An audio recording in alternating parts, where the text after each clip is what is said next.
Hey, everybody. Welcome to the GMI Rocket Show. It's been a long time since we've been on here. I took a pretty long break, almost a year, from doing these episodes, and I'm super excited to be back today in late 2013. So I'm Roman Zelchenko. I'm your host. I'm a former immigration attorney turned entrepreneur. I'm the co-founder of Laborless, which is an immigration tech company that automates H-1B visa compliance. And I'm also the founder of GMI Rocket, which is a digital marketing agency for the immigration and mobility industry, and of course, which brings you this show. So a really special guest today, to bring back the GMI Rocket Show after a pretty long hiatus, at least for me. Our guest today is Evren Ay, who is the founder of a company called MotaWord. So MotaWord is a translation services company that, alongside immigration professionals, works with a number of other industries to provide certified translations. And so this is not just taking documents and sending it off to somebody who, can translate that document, send it back. There's an entire technology stack that's built behind this. There's a really cool interface. There is a really great website that you can use, and there's so many features. We're going to get into how MotaWord was built, how Evren came to come up with the idea, and of course what the company does today. So I'm really excited to have you on the show today, Evren. Thank you so much for being here, and I'm excited to learn more about your story and share it with the world. Thanks a, thanks a lot for having me, Roman. It's exciting. So, your show, get us started. What can I So tell you?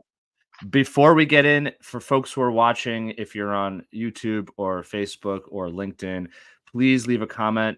Let us know. Say hello. Say who you are. Tell us where you're at. Tell us where you work. And of course, along the way, please ask any questions that you have, either for Evren or for myself, or share any comments as we go along. This makes it interactive and it makes it fun when folks do actually do that. So leave a comment below. And of course, if you like this conversation, please give this post a like or a heart or however you're feeling today. So Evren, it's interesting to me because a lot of times the the immigration industry has a lot of folks who start companies who are themselves either immigrants or are very connected to their immigrant stories. So I know, you're Turkish. You have you have a team in Turkey as well. But so I wanted to dive into a little bit of sort of your story first. You were born in Turkey. You eventually did move to Paris and with your family. But talk, if you can you talk a little bit about sort of what was it like growing up as a small child in Turkey? Maybe a little bit about your family, whether you had any business exposure to businesses in Turkey. Like, give us an idea of who Evren was back when you were in Turkey, a young boy. So, I'm probably going to be talking about things that, after I listen to them, are going to make me blush, but I could talk about it. My kids, I've got two boys, 15 and 13 years old, Alexander and Adrian. When they watch these kind of stuff, they are at an age where I have done speeches at startup conventions, I've done speeches at South by Southwest, I've done speeches at in French, Salon des Entrepreneurs, this places, that places, etc. I learned that they started watching those on YouTube. Hmm. And they basically tell me, oh, we know about you. We know you did this. We know you did that. And I'm like, you could just ask me, we live together. You could just Mm-hmm. come and ask me any of those things. But they don't. But I probably will touch upon, just because you asked about the entrepreneurship stuff, things that are going to make me blush when my kids hear it. But entrepreneurship runs deep within the family, comes from my father. We are a Turkish origin family, both my father and mother. I've got a younger brother. I was born in Istanbul in 1975. I believe 70s, 80s, beginning of 90s were really amazing times to be alive. When I look back now, maybe every generation thinks like that, but I definitely think like that about my generation. We've grown up with wonderful things and wondrous things, right? I mean, yes, this is ubiquitous now. It's like everywhere. The computer that we are doing things with, they are everywhere. But I remember having a Sinclair when I was a younger boy, trying to type on that keyboard-like stuff. Then there was Commodore 64s, Amstrad 464s, there were Amigas, this, that, and the other. And we've grown up knowing all of that stuff, and we've seen where technology is going. My young kids are basically asking me, Dad, have you ever built a computer? And when I was younger, there was no other way of doing it, right? Hmm. You had to build a computer. You had to know how to install a hard drive, where the RAMs would go. If the operating system was not booting, you needed to know how to get it started. And more importantly, even before that, we remember, uploading programs to computers on cassette decks, and Hmm. they wouldn't work, and you would do little tweaks on them and they would start working, etc., etc. So with all those stuff, I believe not becoming an entrepreneur was difficult. My first entrepreneurial journey nearly got me kicked out of school. I didn't care too much because I knew that the next year I was going to go to Paris and start studying there. My family was moving, but in my school in Turkey, and I apologize to any of my teachers there that I've given grief, there were two types of kids. One type of kids had their families that bought them meal tickets at the beginning of the year, big ticket stuff like that, 150 tickets there. And there was also there was a cafeteria they could spend those tickets at. Their families would pay for them at the beginning of the year or semester, can't really remember. And they could go eat with a ticket every day at the cafeteria. But there was also the cooler place outside at the yard where they would sell burgers, they would sell hot dogs, they would sell those kind of stuff. And guess what? Kids my age wanted to eat the burgers. They wanted to eat the hot dogs. They didn't really want to go to cafeteria. So I would basically talk to kids, buy their tickets for, pennies on the dollar. And then afterwards, I would return back. And before the cafeteria opened, I would stand in front of the cafeteria and sell those tickets at cheaper rates than the school would sell single day tickets. And it was basically creating a secondary market for eating at the cafeteria. The school already got the money for that, etc., etc. And I started making really good amounts of money doing that. I actually bought myself my Amstrad 464, which is a computer that was really in at the time. And I kept on doing it more. I kept on having people rather than me going there and waiting in front of the cafeteria selling tickets. I would basically give 10 tickets to this guy and tell him, sell them, and one of the tickets is yours. I would give 20 tickets to another guy who was basically better Wow. at sales, and keep two tickets, etc. And I started making serious amounts of money. One evening I went to my mother with a stack of cash and I threw it in front of her, through to the idiot young persona you might have, making money like that. I'm like, Mom, go buy yourself whatever you want. Of course, the first thing my mother did was, where the heck did you get this money? Right. Where's this money coming from? And I'm like, I told her what I did. My mother called my father. My father was like, explain the situation to me again. What are you doing? I'm like, Dad, this is what I'm doing. I'm basically taking these tickets and, selling them in front of the cafeteria, etc. My father thought about it and he said, there's nothing wrong with that. I mean, yes, the school can frown upon this, but you're not doing anything illegal. You're not doing anything bad. You're not doing anything, out of the ordinary and stuff. And the school didn't like it, of course. Hmm. So they changed the colors of the tickets, the daily tickets. So Uh, anyone who came in with a single ticket and who wasn't in their roster, they started asking them, where'd you get this ticket from? Where'd you get wow. this ticket from? Etc. Etc. And I knew I was going to get caught, but I felt okay with it because my father knew about it. My mother knew about it. It was okay. One day I was at class, the person, I can't even remember their names, from principal's office came into the class. My school number was 420. And he's like, 420, Mehmet Evren Ay, can you please come to the principal's office? I'm like, okay, of course. I know exactly what this is about. So I went up to the principal's office. There was the principal, there was the accountant, there was one other person. I don't know who they were. And they started, yelling at me. Again, this is the 80s, 90s. There isn't the white glove service to Right. students. We Right. would get smacked around a little bit, and nobody really cared that much about it. I didn't get smacked around, of course, but they were yelling at me, and I'm like, "Why are you grilling me for?" My parents know about it. They didn't believe me. They called my father. They got a network, and they told my father, did you know that your son was doing this? That this is illegal, etc., etc.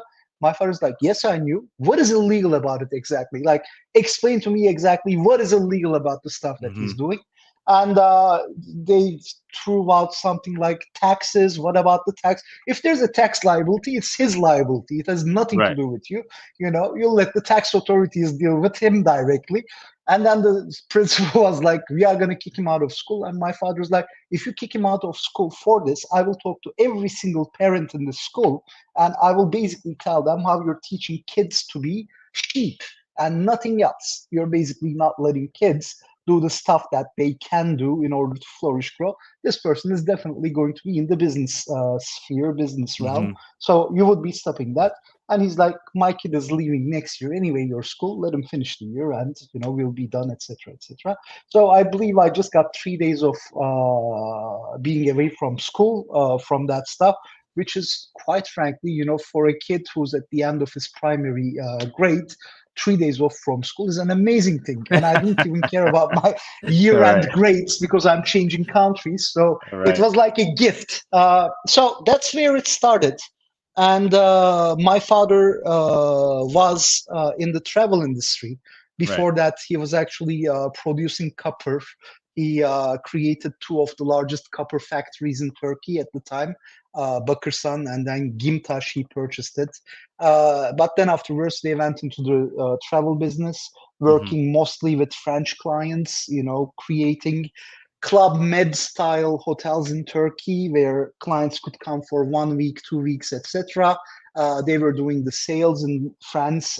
They were selling turkey in France. At the Right. time, it wasn't a known destination. So Uh, uh, it was inbound tourism into Turkey and it mostly was from inbound France. tourism into Yeah. Turkey, mostly from Right. France, exactly. Then Right. afterwards, they added Germany, Britain, etc., etc. But at the beginning, it was France. Hence the reason we moved to France as a family. Hence the reason we grew up there.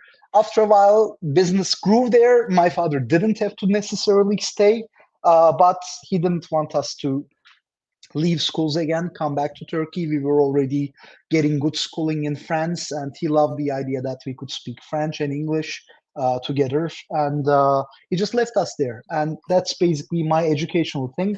So, Yeah, go ahead.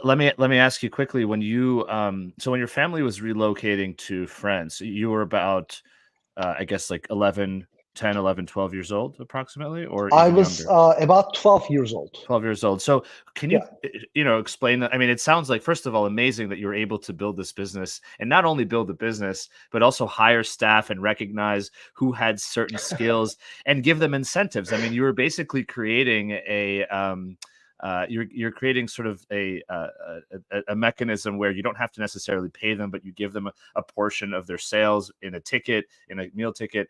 And as an attorney myself, I love your father's answer to the school, which is, you explained to me why it's illegal. And of course they had no good answer. So I really appreciate and respect the fact that he saw that maybe somebody might look at this and say it's wrong, but when you think about it, you ask, well, why is it wrong? If everyone chose to sell the ticket and someone else bought the ticket, and it's a really lovely story, I think, for anybody who's maybe a parent and you see your child has inclinations to business.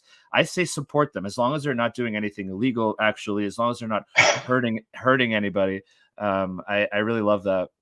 I love that I story. The think my last thing. father was really proud about the whole affair. Sure. He did have a shock at the beginning. I'll tell you. I mean, there were problems at home when I brought that money to my mother, and they really taught the most terrible things. Right. I don't know if they taught drugs, etc. That wasn't really anything that happened back then. We didn't have that kind of problems, but they definitely taught something illegal. Mhm. When I explained them, when I showed them how I do it, etc., etc., my father got really proud, and still to this day, he tells the story to whomever he can tell. He's like, yeah, when he was 12 years old, he would do this, and Yeah. that's when he started. But going forward in life, I have done the delegating and getting people Hmm. to rally behind the cause stuff a lot. I feel like I could do it, and I think that's one of the reasons. Like we'll probably touch on that. We'll get there. But I worked in a traditional translation industry. I still do. But then afterwards, I created MotaWord, where in the regular translation industry, you would have a document, you'd assign it to a translator. Before that, you would basically talk to them and you would tell them, this is how much we are going to pay you for this. This is when we expect you to send the job back, etc. MotaWord was completely opposite of this. In MotaWord, we Hmm. said, we are going to basically be doing this thing called collaborative translation. Nobody has done it before. Rather than give you a document, we are going to upload content to be translated after it has been digitally altered so that multiple people can work on it simultaneously. And whether you're available or not, you could go in, work on as little or as much of it as you want, as long as it's free. And translators hated that idea. I mean, at the beginning, and shout out to him. I know he's watching this right now, Mustafa, who's heading the link translations company. He was the first, what you call community manager of MotaWord, and he got burnt out. It took him like 6 months, 7 months. And afterwards, he's like, I don't like dealing it. I don't like doing this job because translators are really, they are filled with enmity towards this whole idea. They don't like it. They don't understand it, etc. And then we started billing the idea, rightfully so, as MotaWord being a necessary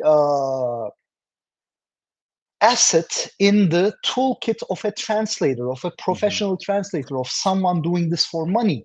And Yep. so getting an idea, getting it out there in a simple sentence, making people understand is uh, a skill that I feel like I have had.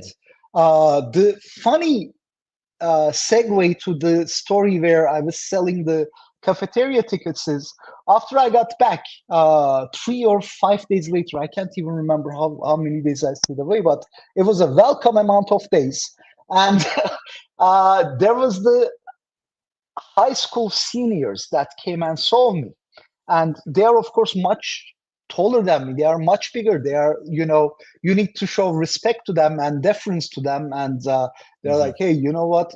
Teach us how to do this, what we've been doing. And, Wow. we are going to do it. We are going to put people in front of us. And, they are going to, don't worry about it. Nothing's going to happen to you. We just want in on this. I'm like, guys, this is over. Look, they changed the whole game. It's finished. They are not selling daily tickets anymore. So anybody coming in with a daily ticket, not on a roster before, it's just not working out and stuff.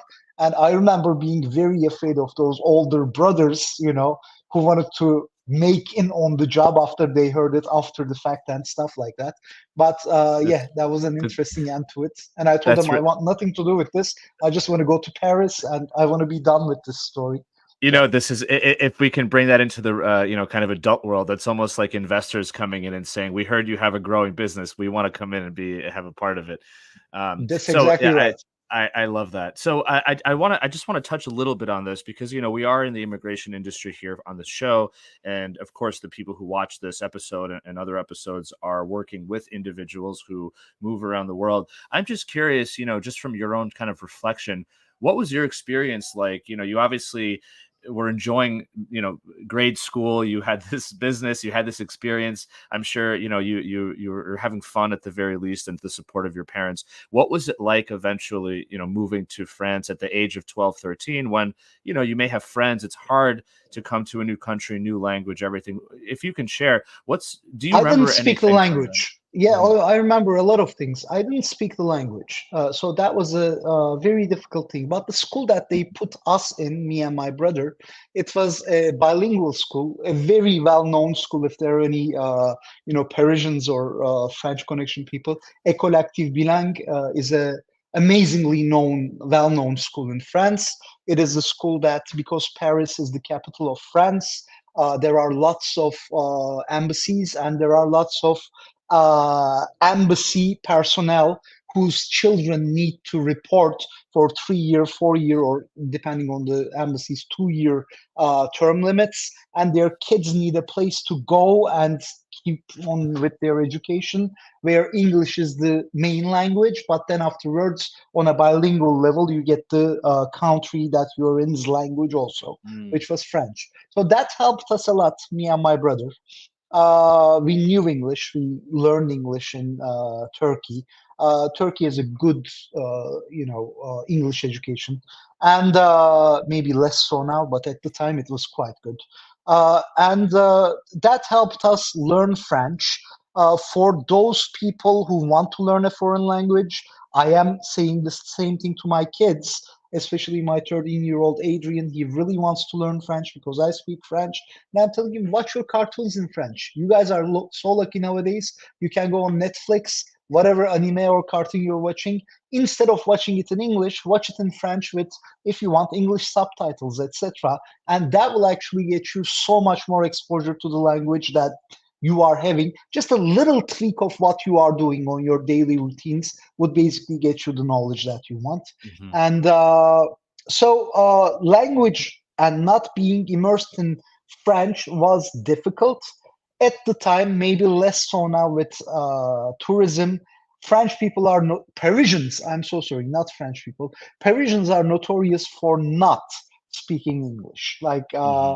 they will make a concentrated, or they would make a concentrated effort not to, even if they knew the language, answer you back in English. They would Hmm. understand, but they would answer you back in French. Good for learning the language, but really bad for the self, for a 12-year-old kid who's basically trying to tell some people something. I remember I was starting school. This is kind of sort of a sad story. My mother was really afraid of going and speaking French. She has never been good with languages. My father was not there. He was either in Turkey overseeing the construction of a hotel or something. I had to go, and there was this store called Galerie Lafayette at the top floor of it. That's where they would sell the school supplies. It was a store like Bloomingdale's, for example, and the top floor of it was dedicated to school supplies. The school told us to go there, and I had to buy a lab coat for chemistry class. Hmm. And I did not know how a lab coat would be said in French. I had not looked it up. Of course, we don't have things like this where you could just look it up on the spot. I have no idea. So I was going around asking people with my brother in tow. My mother decided she didn't want to come. She just gave us the money and she's like, "Go, please handle it yourselves," etc. We were living right next to Galerie Lafayette at Opera, it was just across the street kind of deal. But I was asking people lab coat, where could I find a lab coat, please? Lab coat. And my English wasn't this good either, but I was trying my best. That's it. I remember sitting down with my brother, trying to counsel me, and I started crying because no one would answer me. No one would answer me back in English. No one would point me to the right direction, etc. It wasn't really, sad crying. It was more like a frustration that had to come out and stuff. I do remember problems like that. One of my best friends from the day, Andrew Bove, who was born in New Jersey. His mother was American, his father was French, and he would attend École Active Benign because his mom was working at an American company, etc., and they wanted him to continue the language. Really, at the time, one of my best friends. We unfortunately did not keep in touch, and he's not on Facebook, which sucks because one of the greatest things that happened with the advent of Facebook is older people like me got Hmm. to get in touch with his older friends. Anyhow, uh, I was trying to get from school to home. I took the subway the first day in the wrong direction. And Andrew was also taking the subway. And we would never come to our stop. I didn't understand what the heck was going wrong. And Andrew was like, "You idiot, you basically are going the wrong direction. You need to get off, go the other direction, etc."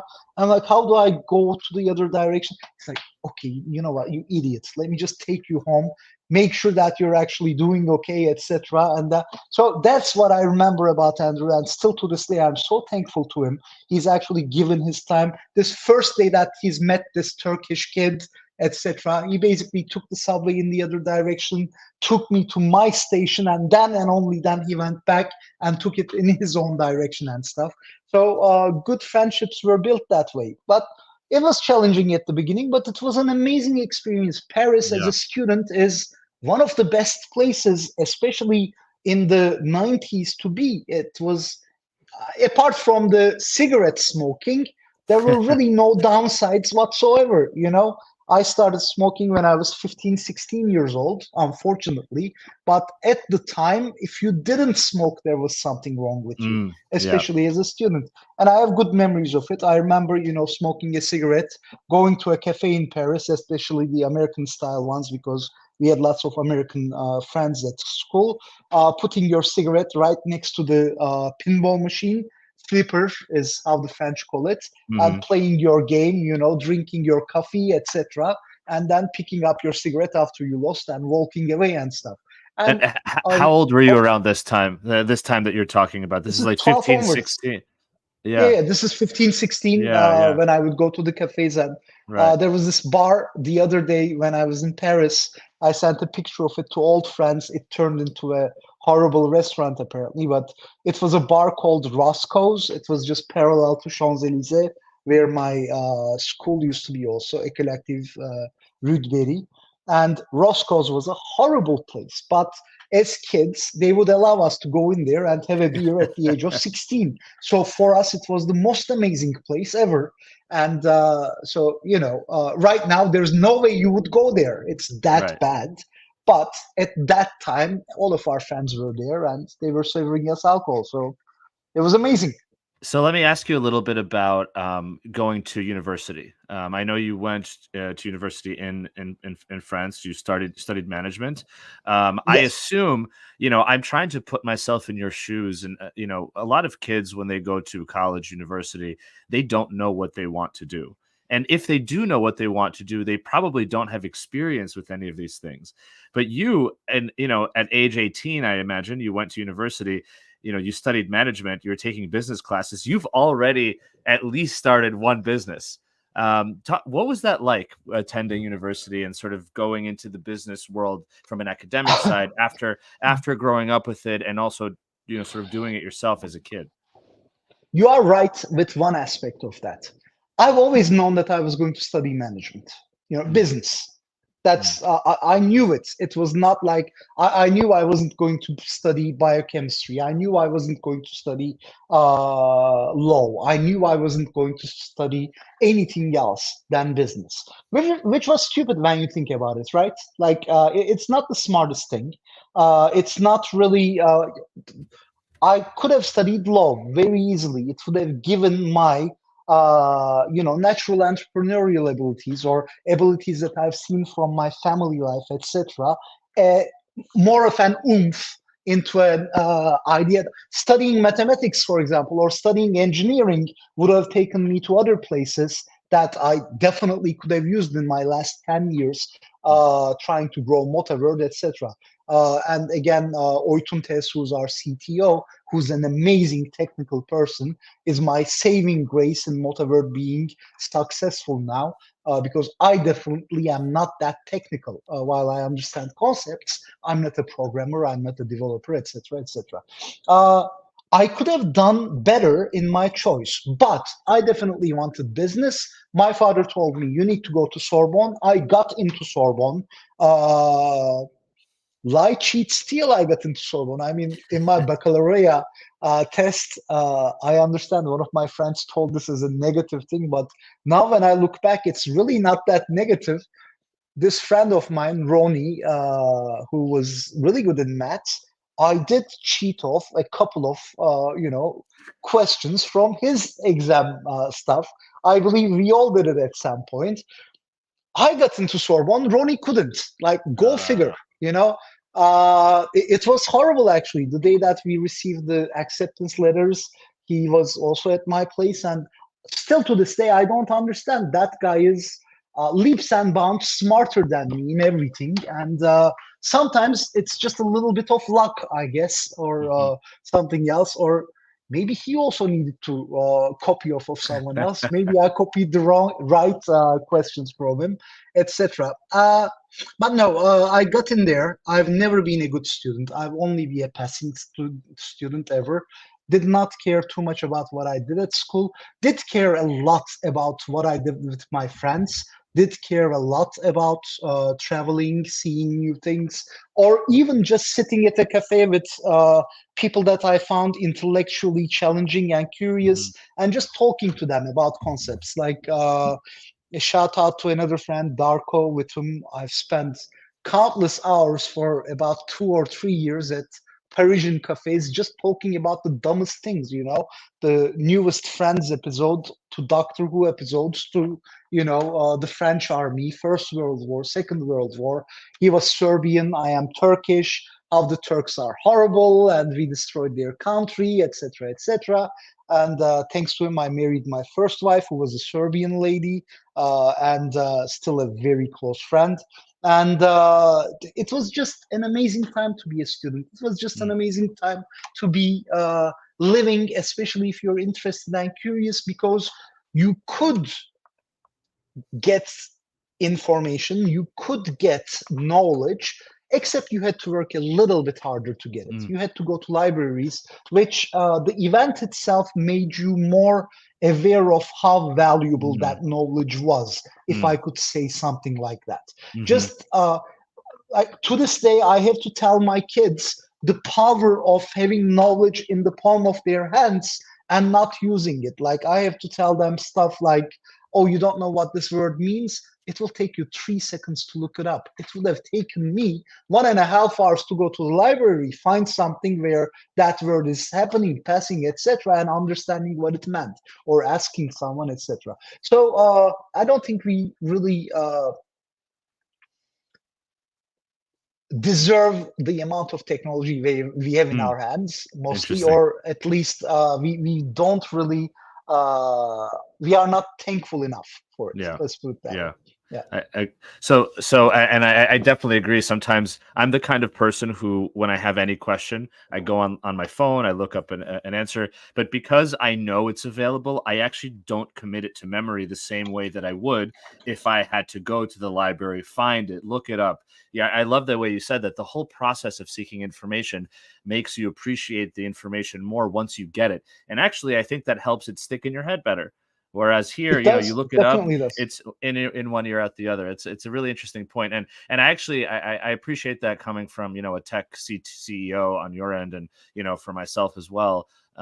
Technology obviously is incredible, and but it does have not downsides, but it has other considerations that we should keep in mind. Um, It does. so I want to really get into how you went from, so you graduated in Sorbonne, and you studied management. How did you get into your first job with? I'm assuming it's with now what is Link Translations. No, no, no. No, Before that, I've done a couple of things. okay. So I came to New York to do my MBA, basically, Oh, and Baruch College was the cheapest and the best option. And Militsa, my Dan girlfriend, Dan, my first wife, she basically was at the graduate center. She was doing her doctorate, and she actually helped me choose a school, get into it, because you couldn't do things online. You can't right. put in an application online. You had to fax them. You had to get applications, fill them out. There was a lot of stuff to do, and she's been an amazing advocate of me coming to New York. Uh, and I would lie. It would be a lie if I said that I came to New York because this was the best place to study finance. I came here because I fell in love with an American girl and then afterwards wanted to live where she was living. Right. That is the true story of it. But of course, it also helped that I could do my studies better here, etc. Baruch College was really good. It was amazing. If I have one regret in life, it can't be helped. I don't think I could have helped it either, or my parents said any of the choice neither. Uh, I would have always loved to attend a campus college. I Hmm. would have loved to live that campus, student life, etc. I've only ever gone to city universities or Hmm. universities and schools in cities. It's a good experience. It allows you to work and study at the same time, which is exactly what I did.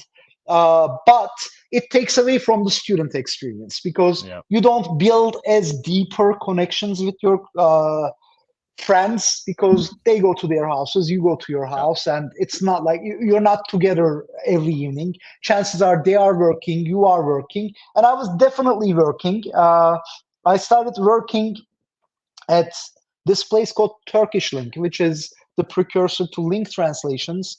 That's where I went to make my first money. Of course, I apologize for saying this with, probably many immigration lawyers, but I was working off the books when I first came here. I did try to get jobs at college. It's Baruch College. I couldn't. There wasn't anything available. Even if I could, it wouldn't really pay the bills, etc., etc. So I had to work off the books. I did do lots of off the books works, like many first generation immigrants that come here. And then after that, I was working by the hour. I had a hourly salary, just doing translation services because I spoke Turkish and English really well. Mhm. And they would just send me stuff. I would do it at home and I would send it back to them. I remember the first time I needed to do a job for them. I needed a computer. I didn't have a computer. Comp USA was one of the places that would sell Yep. computers, and Staples also. They had amazing deals whereby you could get a computer, use it for 1 month, and then within 1 month you could return that. That's how I basically did my first job. I got a computer, used it to do the Wow. job, got my money, and returned the computer. That was basically it. But then afterwards, I got an offer for an internship at this company called the Eurasia Group. Ian Bremer was at the head of it. It was very new, brand new at the beginning. Jeannie Wianek, who happens to be one of my closest friends now, she had the misfortune of hiring me. Mostly because the second person that came into the interview was forcing the bathroom door, thinking that it was the meeting room door. So I think I beat her because of that reason, I still say. Then afterwards, she fired me, but it's okay. Anyhow, these were all experiences. These are all stuff that I did. I did other internships also. That didn't last too long. And Turkish Link was where I was making money, but more importantly, I did get an offer to work at the Federation of Turkish American Associations, and they could sponsor my work permit, basically. So Mhm. that's where I went. They did get me a work permit, which I still have here, very old work permit. I just keep it next to me in case I need to remember where I came from and stuff. Anyway, I could find it and show you, but it would take it some time. Uh, with that, I Wow. could work there at the Federation, but I also got a job during summer months with the Department of State Office of Language Services. Now, that was an amazing job and an amazing exposure for me. How I got into the translation industry was actually more Department of State Office of Language Services than anything. They had two programs, and one of the programs was the ECA program. It's the Educational and Cultural Affairs Office. They have these programs that foster relations between the United States and other countries. They basically bring in people younger that show promise in politics, in economics, in this, that, and other in different fields in life from different countries. And they really show them the United States, not what you would read in a newspaper, but you always start in Washington, D.C. You basically meet the program administrators. Then afterwards, they sent you to 4 or 5 different states. And during those state visits, let's say that you're in the legal industry, you're a criminal attorney in Turkey. They would basically show you some prisons in some states. They would show you courts. They would show you local criminal justice system people, be it attorneys, be it judges, be it whomever, basically. And then you would meet these people. You would talk to these people, us being the facilitators, of course, not only in language. We would, of course, translate during these meetings, but we would also be the facilitators in making sure that this group of 4 or 5 people catch their planes, get to where they are going, etc. Mhm. And all of the programs had at least 2 or 3 dinners at American people's houses. Like you really eat at people's houses. You're invited, you meet their families, you understand who these people are, and they're all amazing people. I mean, food not always amazing. I have to be honest. I've many times went out and got a burger from McDonald's, but God bless them. They did try their best. It's just sometimes it doesn't work, but conversation is always amazing. The treating guests, treating these people, answering their questions, being present, etc. Just an amazing program. That was the one program I did. It paid an amazing amount of money for a student. Like you would do this for 2-3 weeks. Uh, First of all, culturally, it was amazing. You also, as an interpreter, you meet these people. You get to, create. One of the people that I met, an immigration lawyer from Memphis, who happened to be Turkish, who hosted the Turkish lawyers, is still one of my closest friends, Arda. And I met him in Memphis. He moved to New York afterwards, and just an amazing connection like that. And I did keep other friendships from these programs. The second program was the ATAP program, Anti-Terrorism Assistance Program, and those programs were also amazing because of the knowledge, but because of the people that we meet also.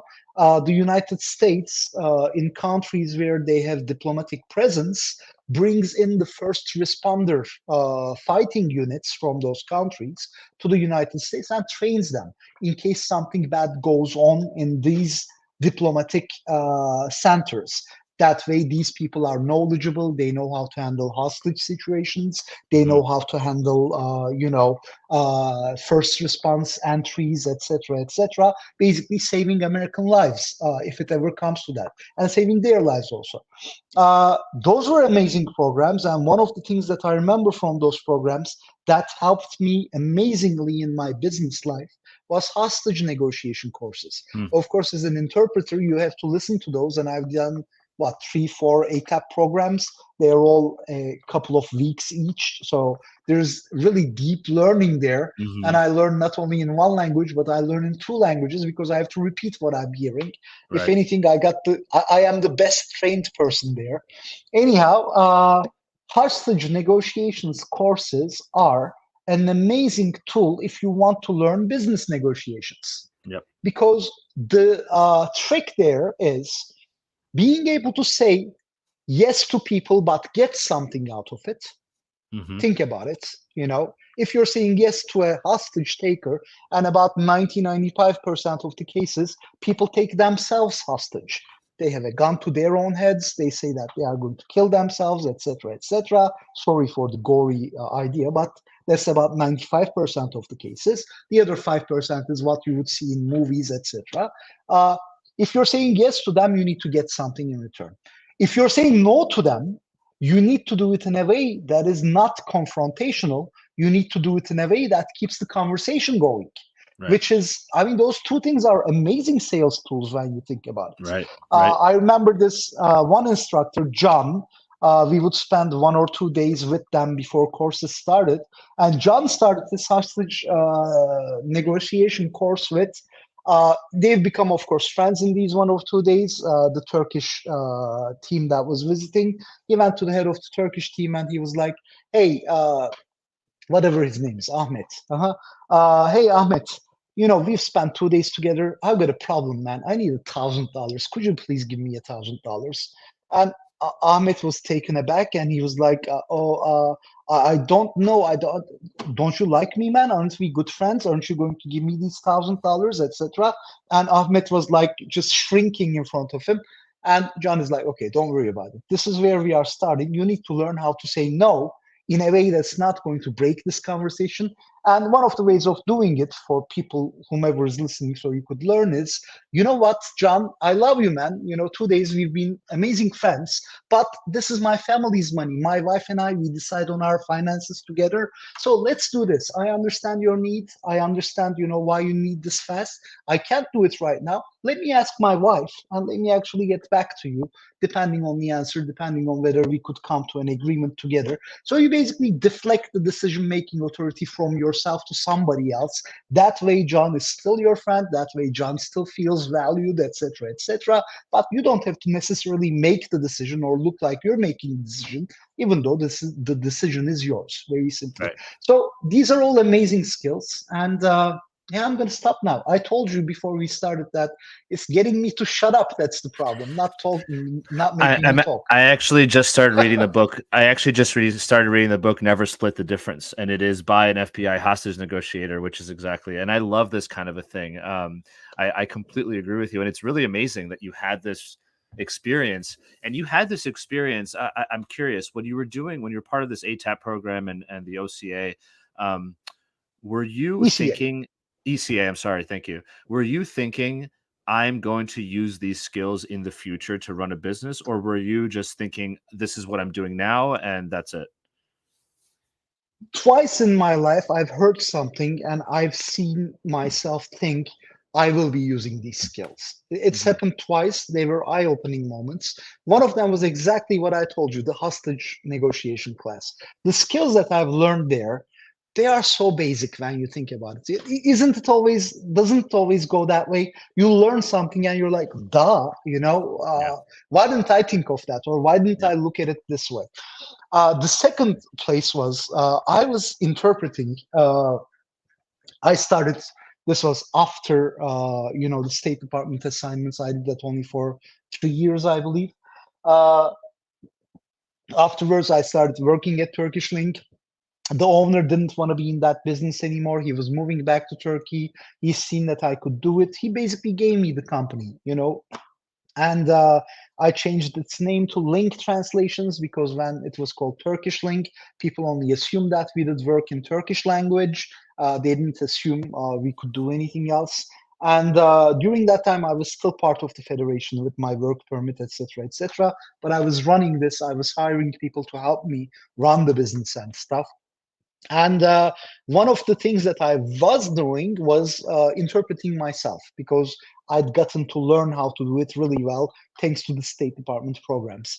One client that we had, DSI, I believe, was the name of the company, and their owner is an amazing person and still a friend that I talk to. She would hire me and some other person that I would choose as the Turkish interpreters, and they would organize in Rye, New York, the Pepsi Ring of Honors event.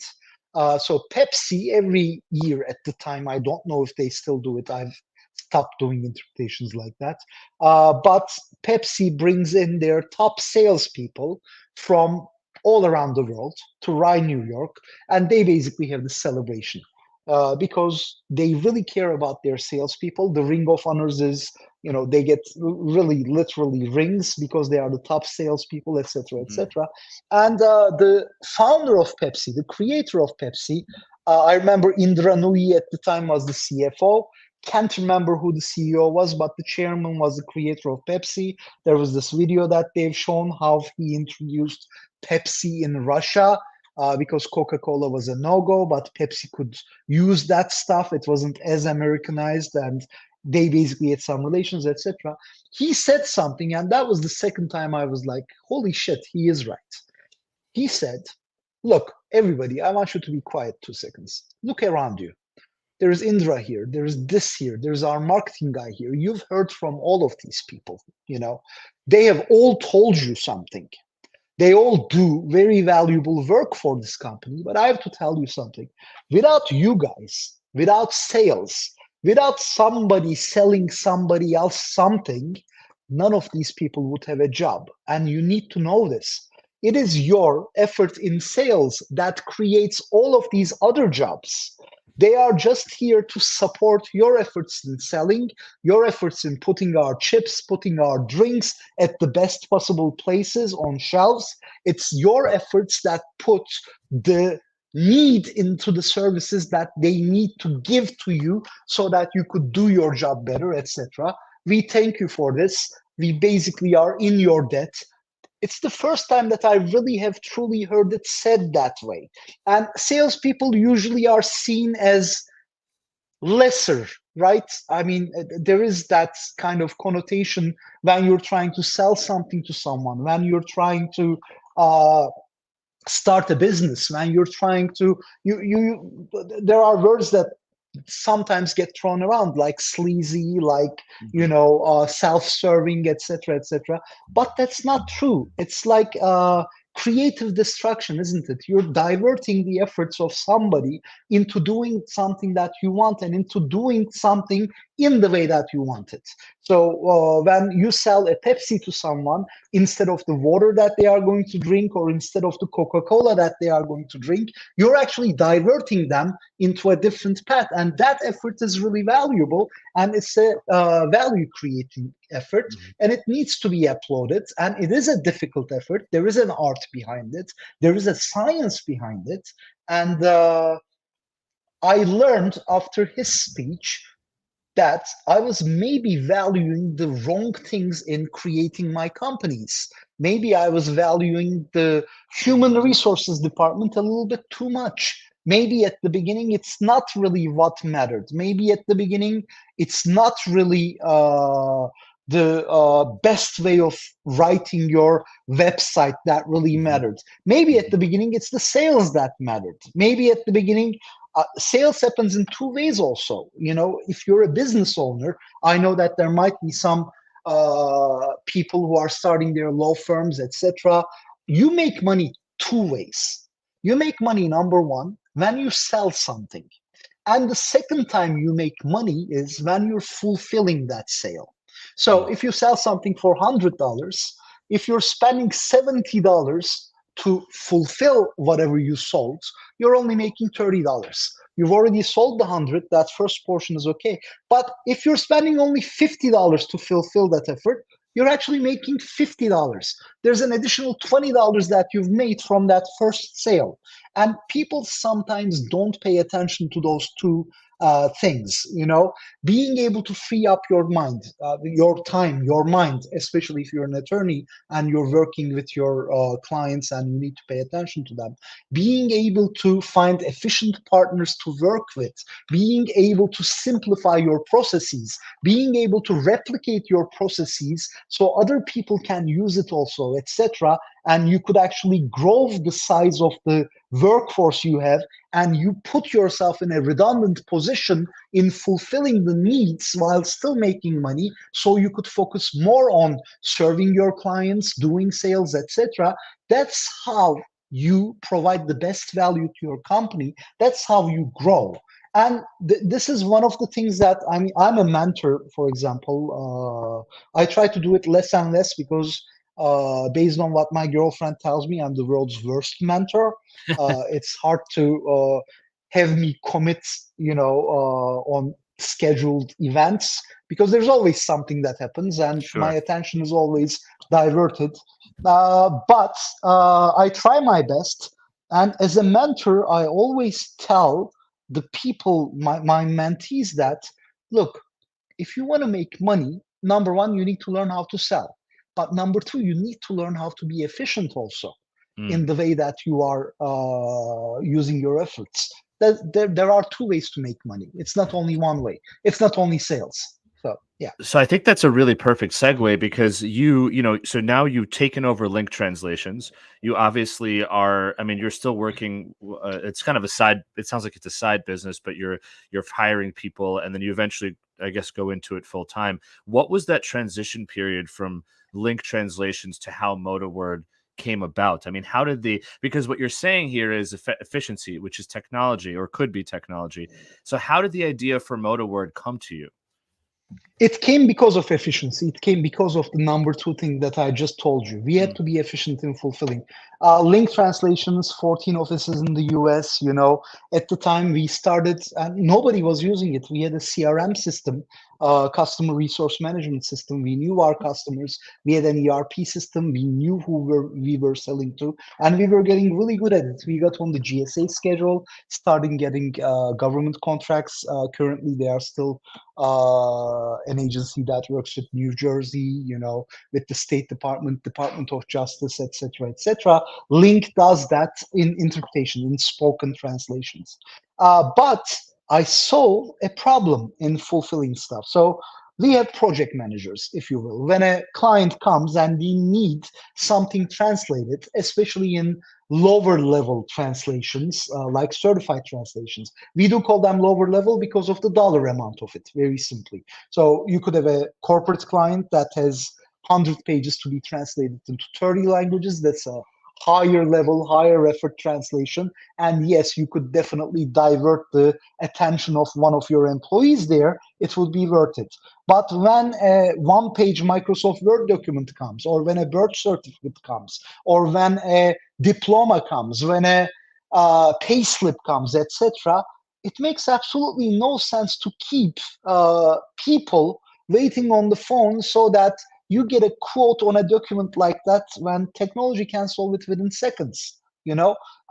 And with humans, no matter what, there is a waiting period. I would send Roman an email and I would say, hey, Roman, how much would you translate this for? Roman probably might be sleeping, eating, otherwise engaged with another client, etc. during that time. And inadvertently, I would wait what? If I'm lucky, it would be an instant thing where I get a response back within 1 hour. Still, it's 1 hour lost. Or if I'm unlucky, it would be upwards of 24 hours, 12 hours, definitely, but 24 hours. And it also depends whether I'm a preferred client or not, because we do have those. We do have at Link still preferred clients whom we would answer faster because we are making more money out of them to newcomers whose jobs we know are going to be smaller, so we would not prioritize them. MotaWord came about for that. About 10 years ago, there was this really bright kid, Oytun, who's our CTO now. He was working in Istanbul. Link had an Istanbul office then. And while he was educated as a translator, he was a programmer also. He started at the localization department, which required programmers because they were creating websites, they were creating localization programs for apps and websites and stuff like that. And I had this idea of, and the initial idea was very simple. If I have a document like this, can I please quote this without a human ever seeing it? Do we have the technology necessary for quoting any type of document?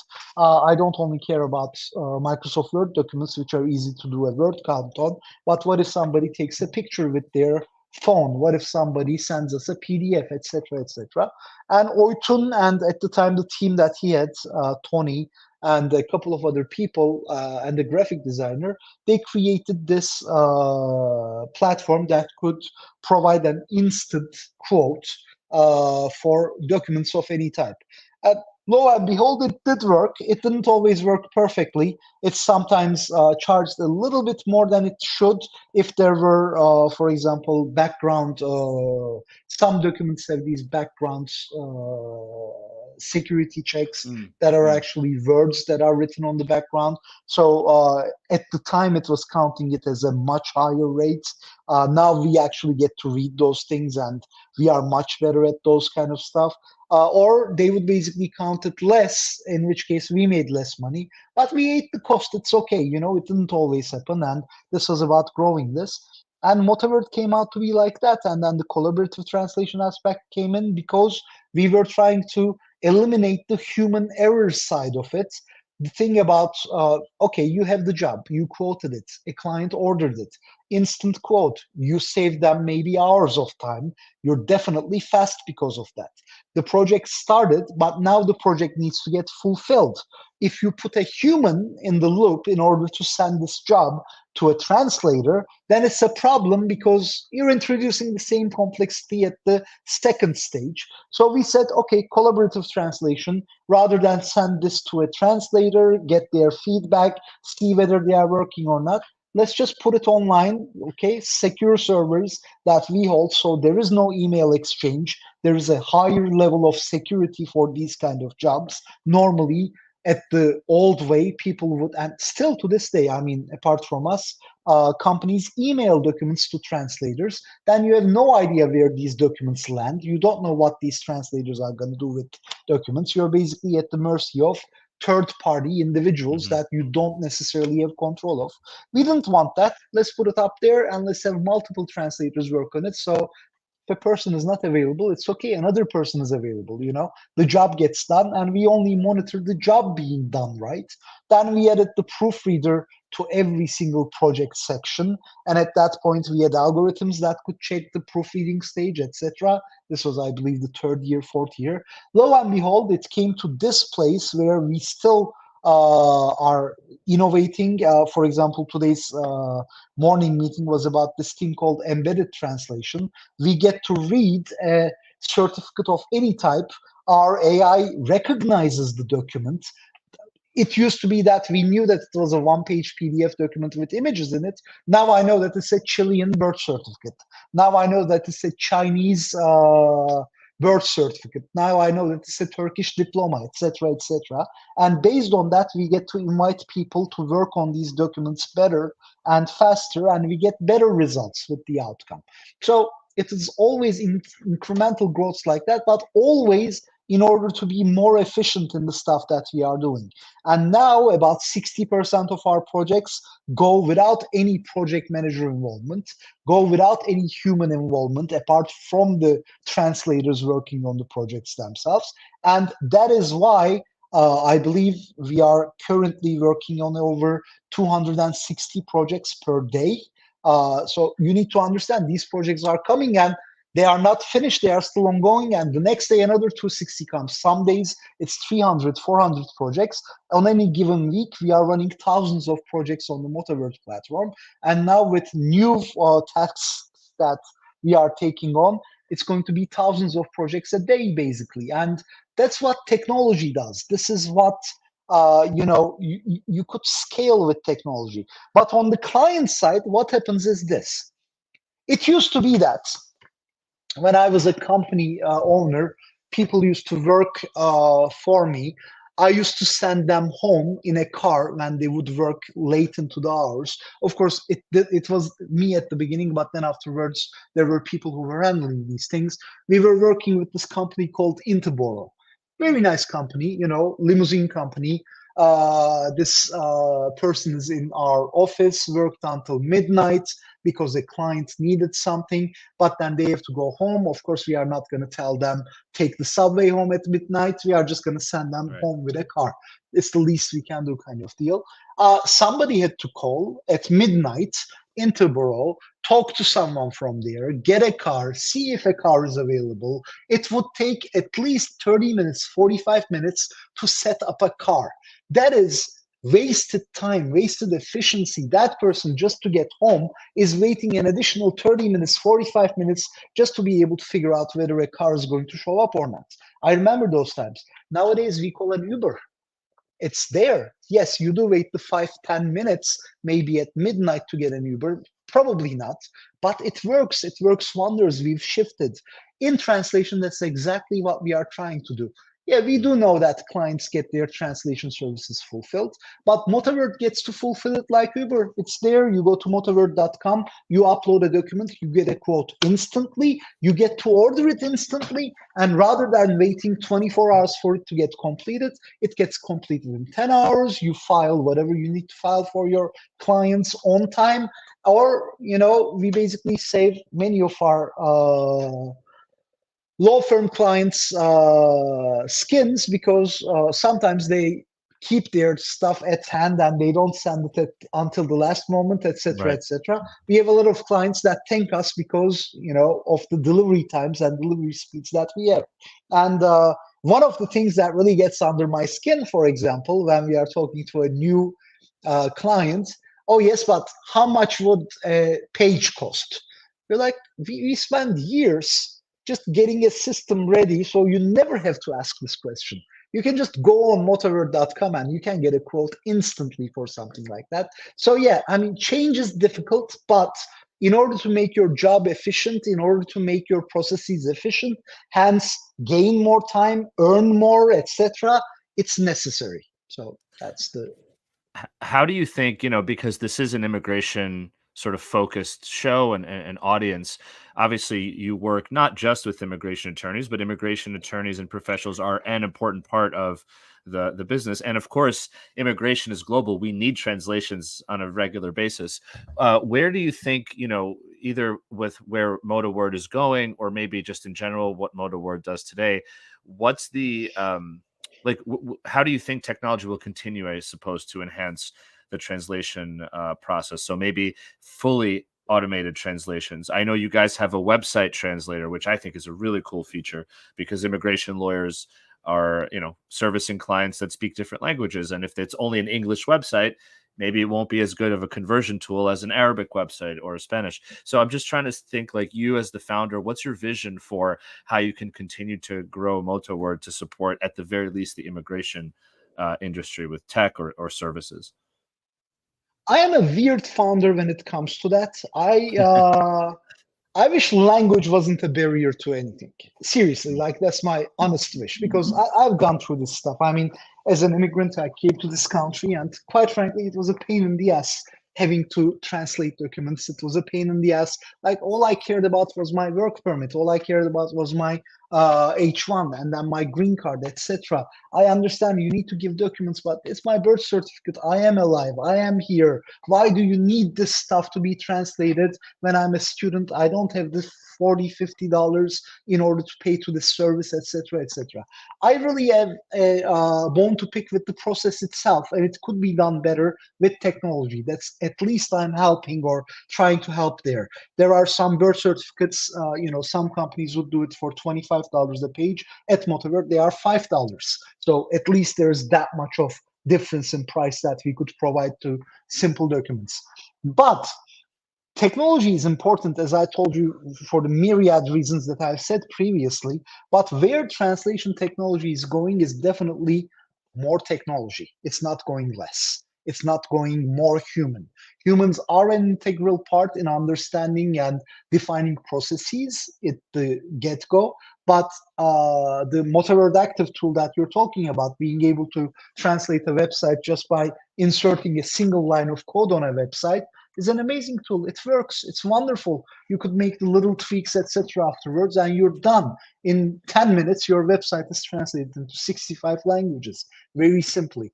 It's those kind of tools. When it comes to personal documents, there are, of course, ordinances, what the immigration authorities want. For many countries, they make sense because we are kind of sort of also like the promiser of a document, right? Like we've seen these documents before. We know they look like this. We are translating this. We are putting our certification on it. One of my friends, an immigration lawyer friend again, just told me the other day that he was at the federal building or something, and he's like, holy shit, there's MotaWord logos everywhere there. Like, I keep on remembering you whenever I see those logos. So, of course, it's, his perception probably, but it was nice to hear. There is this knowledgeable party that's providing the certification on a document, hence kind of sort of enhancing its authenticity also. But I wish it didn't exist. I wish it didn't happen. Now, one of the things about immigration-related documents and what technology could do for it is what we are currently doing. Better detection of those documents, better understanding of those documents so humans are not needed, 24/7 availability to people who need their translations. If an attorney tells a client at 5-6 p.m. in the evening on a Friday and saying that on Monday they have meeting at immigration-related meeting at the federal building, etc. And oh, hey, by the way, I need your birth certificate, or I need your marriage certificate, or I need your divorce decree translated. At least being able to do that without having to pay an arm and a leg. Those are the kind of stuff that technology does currently and still can help. Language barriers need to be broken, and whoever is doing their own job. MotaWord is an amazing example of this. We are currently number one in search on anything. Like you search for certified translation, MotaWord will come on the first page, etc., etc. The good thing there is we will come on the first page in 11 languages that you're searching for, because we actually translate everything, and that increases our outreach efforts by 92%. If my marketing person Ejam was here, she could basically give us the right numbers. But nearly every week we get a congratulations from Google Analytics saying, hey, your web page reached 67,000 organic clicks today. Good going, go up to 70,000. Oh, it reached 70,000. Good going, go up to 75,000, etc., etc. And only the localization of the site, only being able to speak other people's languages does that, because the internet is a global community. People are still people, meaning they search in the languages that they are used to, and the new tools, especially the ones that we develop also, they recognize the browser language of a internet user, and they serve the website in that language if available. But more importantly, people trust you more if they see your website in their language. Yeah. People trust you more if they are able to order from your website in their language. People trust you more if you're able to provide them customer service in their language. It's as And simple as I that. would add to that that they have to be able to tell that it isn't translated incorrectly, because if it's translated incorrectly, it doesn't feel genuine. It Like doesn't. And I automatically you lose trust ex- in a person, don't correct, you? Like, correct. or an institution. Yeah. And as you said, as you know from your experience, translation, the human side of translation is sometimes changing the word a little bit so that it's not a direct translation from one language to another, but it's the restructured sentence. It's saying the same thing, but in the more correct, organic fashion of the other language. I did some translation when I was actually in law school. I studied. I did a semester in Israel, and I worked with Eritrean refugees who were there, and I worked with a translator between English and Amharic. And it was really interesting. The experience was very, very cool. It's a very limited knowledge, obviously not anything close to what you have, but me trying to say a sentence, in one language versus another, or really watching the translator do it, was an eye-opening experience about the power of having an intermediary that understands both languages and the trust that builds. So I completely The agree with you French with that. has the French have an amazing saying on that about translation and exactly what you said. I don't know how appropriate it would be because it's an old saying, and old sayings are not really the most appropriate things in our current era. But I am going to take the risk. I'm going to say it because it goes exactly to your point. Mm, The French say the translation is like a woman. If she's faithful, she's not beautiful. If she's beautiful, she's not faithful. La traduction est comme une femme. Si elle est belle, elle n'est pas fidèle. Si elle est fidèle, elle n'est pas belle. So mm, that's basically the French way of, or French translators' way of thinking about translation. Yes, you cannot adhere to the words strictly. You need to change it. You need to make it beautiful for the country or for the locale that you are mm. using it. And it's a very important skill of a translator. And good translators are very cognizant of that.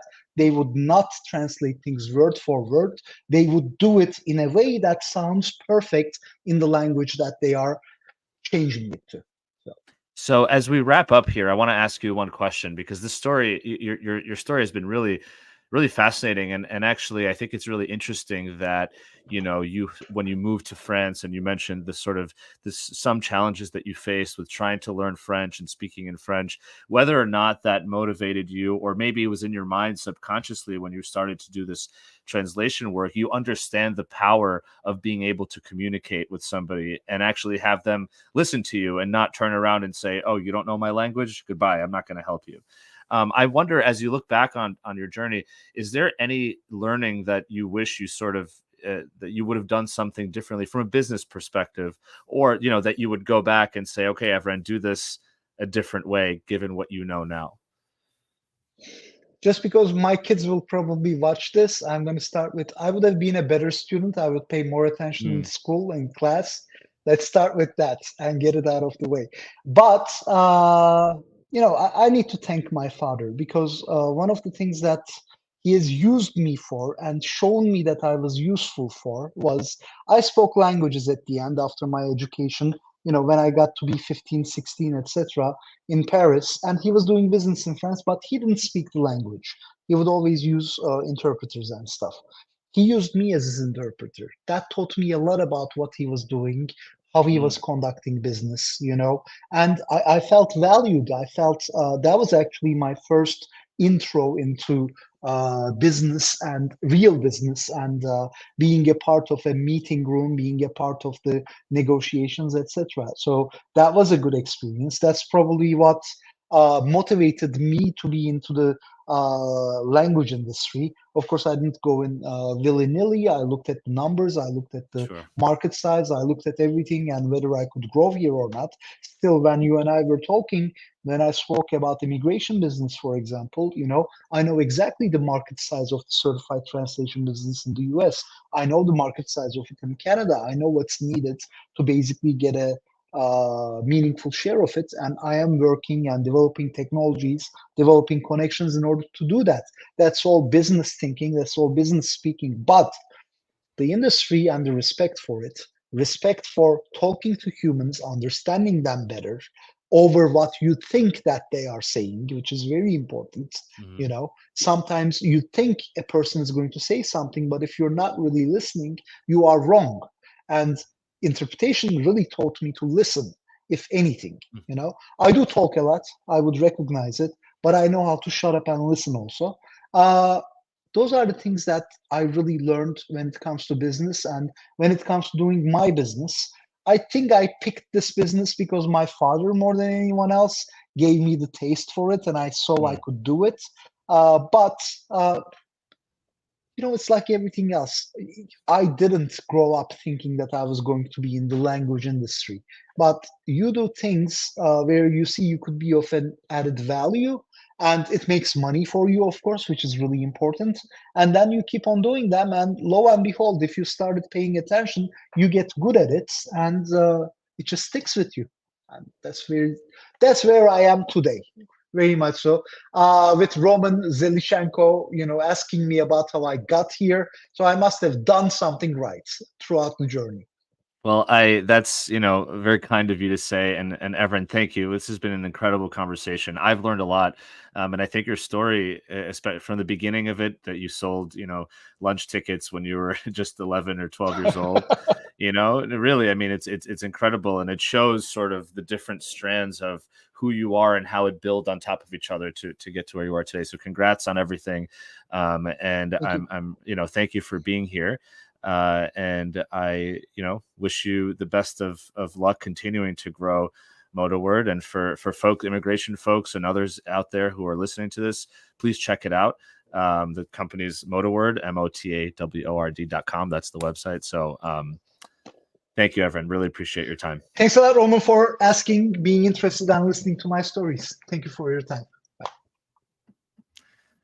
All right, everybody. Thank you so much for being here. It was such a great conversation. I didn't even have a chance to bring up some of these comments. We did have a few LinkedIn users said, very interesting to hear your personal story, Evren. Thank you for sharing. I will check out the full video after work. So thank you. I don't know who you are, LinkedIn user, but thank you. Ashley says it's great to listen to Evren's story. Thank you, Roman. And Douglas says, hello, great content. So thank you, everybody, so much for being here and for listening, for checking it out. GMI Rocket show is back, and which I'm really excited about. So please come back next week. We have a bunch of really great guests lined up, and thank you. Nan Park says thanks for the fun conversation. Thank you so much, Nan. I really hope you learned something. I definitely did. So thank you, everybody, for being here, and have a great weekend and a great week coming up.